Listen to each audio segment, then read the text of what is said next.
욥기 8장. 그러자 수아 사람 빌닷이 욥에게 이렇게 말했습니다. 자네는 언제까지 이런 말을 계속할 작정인가? 자네의 말은 마치 태풍 같군. 하나님께서 잘못 판단하실 것 같은가? 전능자께서 실수라도 하실 것 같은가? 자네 자녀들이 죄를 지은 것이 분명하네. 그래서 그 죄값을 받은 걸세.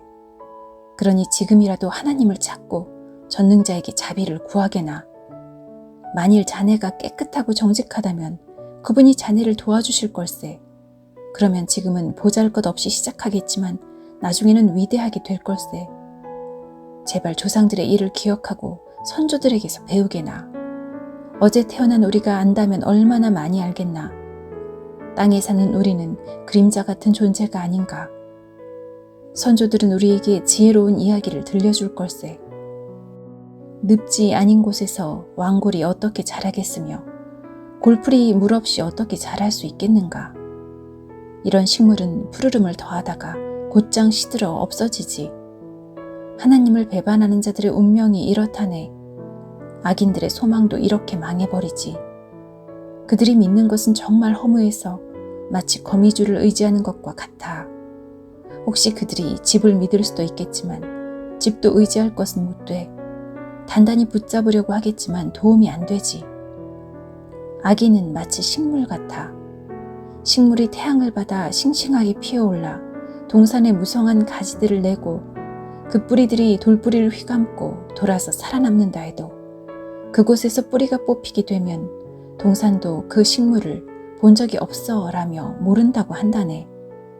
그러면 뽑힌 식물은 시들어 없어지고 대신 다른 식물이 그곳에서 자라나겠지. 정말이지 하나님은 정직한 사람을 버리지 않으시고 악인들을 돕지 않으신다네. 그분은 자네 입에 기쁨을 담아주시고 입술에 즐거움을 채워주실 걸세. 자네를 미워하는 자들은 망신을 당하고 악인의 집은 망하고 말 걸세.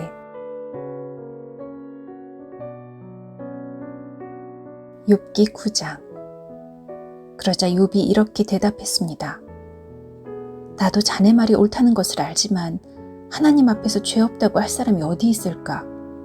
하나님과 논쟁한다면 누가 하나님의 1000번 말씀에 한 번이라도 대답할 수 있을까? 지혜로우시고 강하신 그분 앞에서 누가 과연 그를 대적하여 이길 수 있을까? 진노하신 하나님께서 산들을 옮기고 없애버리시는데 사람이 그것을 알 수 있겠나? 그분은 땅을 흔드시고 땅을 떠받치는 기둥들도 흔들어 버리시지. 그분은 해를 뜨지 못하게 하시고 별을 움직이지 못하게 하실 수도 있다네. 홀로 창공을 우주에 펼치시고 바다의 파도 위를 걸으시는 분. 그분은 북두칠성과 삼성 묘성과 남방의 별자리들을 만드신 분. 측량할 수 없는 위대한 일들과 수없는 기적을 행하시는 분이네. 그분이 내 앞을 지나가셔도 나는 그를 보지 못하고 그분이 나를 스쳐가셔도 알지 못하지.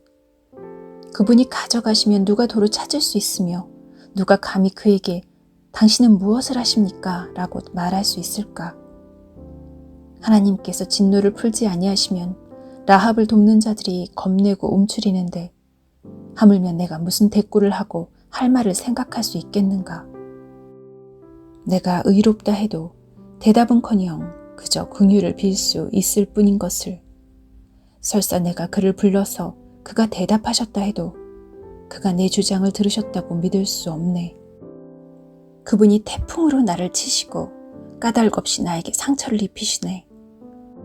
숨 쉴 틈도 주시지 않고 그저 나에게 괴로움만 더하시네. 힘으로 말하자면 그분같이 강한 분이 누가 있으며 의로움으로 말한다 해도 누가 그를 재판한다고 할 수 있을까? 비록 나에게 죄가 없다 해도 내 입이 나를 정죄할 것이며 비록 내가 흠없다 해도 그것이 나를 죄인이라 선언할 걸세. 나는 죄가 없지만 그런 것에 관심을 기울일 힘도 없이 그저 내 삶을 경멸할 뿐일세. 그는 죄 없는 자나 악한 자나 모두 죽이시는 분이니 내가 무슨 말을 하겠나. 재앙이 내려와 죄 없는 자를 망하게 해도 그분은 낙담하는 그를 비웃으시네. 악이 세상을 지배하고 재판관도 눈이 멀었으니 하나님이 아니시고는 누가 이렇게 하겠는가? 이제 내 삶이 달리기 선수보다 빨리 지나가니 아무 소망이 없구나. 내 삶이 빠른 배처럼 먹이를 낚아채려고 빠르게 내려오는 독수리처럼 날아가는구나. 이제 내가 원망을 그치고 얼굴빛을 바꾸어 웃어보려고 해도 내 모든 고통이 두렵습니다.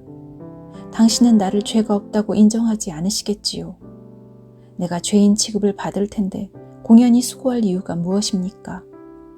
내가 깨끗한 물로 씻고 비누로 손을 닦는다 해도 당신은 나를 구덩이에 밀어 넣으셔서 내 옷조차도 나를 싫어하게 하실 것입니다. 하나님은 나처럼 사람이 아니시니 내가 그에게 대답할 수도 없고 재판정에서 변호할 수도 없으니 안타깝구나. 우리 둘 위에 손을 얹고 둘 사이를 판단해 줄 판결자도 없으니 참 답답하구나. 제발 그분이 치시는 막대기를 거두시고 나를 놀라게 하지 않으신다면 좋겠네. 그렇다면 내가 담대하게 말할 수 있을 텐데 그럴 수 없구나.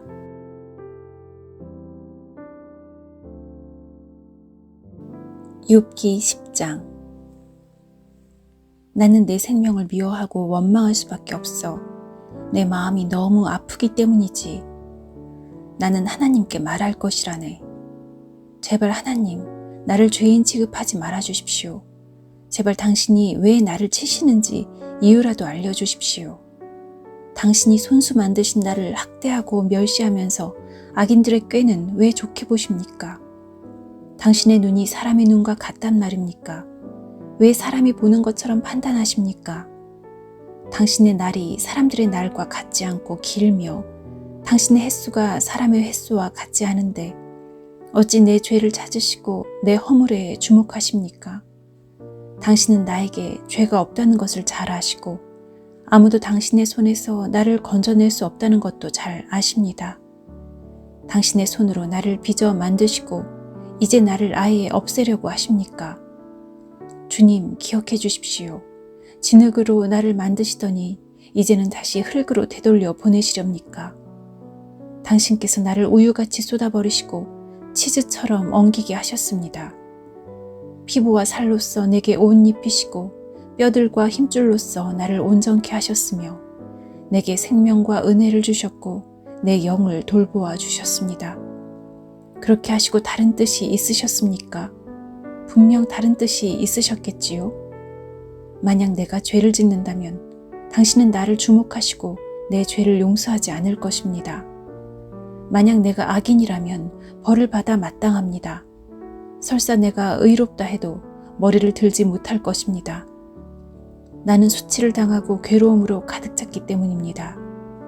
만약 내가 머리를 치켜 세운다면 당신은 사자처럼 달려들어 당신의 힘으로 다시 나를 짓눌러 버리시겠지요. 당신이 나를 치는 새로운 증거들을 들이대며 내게 화풀이를 계속하시니 괴로움이 계속됩니다. 어찌하여 당신은 나를 태어나게 하셨습니까?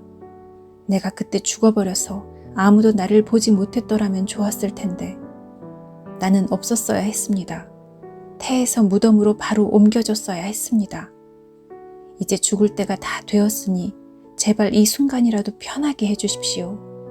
내가 돌아오지 못할 땅, 어둡고 그늘진 그곳에 가기 전에 제발 그렇게 해주십시오. 그 캄캄하고 혼란스러우며 빛조차도 흑암과 같은 그곳에 이르기 전에 제발 그렇게 해주십시오.